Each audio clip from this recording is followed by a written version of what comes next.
It's now open to traffic. The bridge on 9 Mile Road is locally known as Kissing Bridge and is the setting of the Waterford Sheepman urban legend. It was listed on the National Register of Historic Places in 1980. Originally constructed in 1875 by brothers Charles and James Phelps, the bridge had fallen into disrepair over the decades and was closed in 2011 by the Pennsylvania Department of Transportation. A year-long project with a $3.4 million price tag has the bridge restored and now reopened to traffic.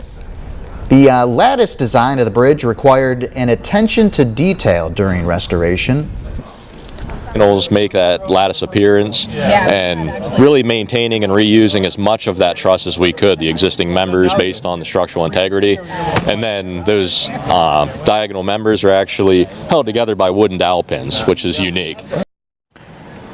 And Waterford is planning its own grand reopening celebration. That's going to be tomorrow at 4 p.m.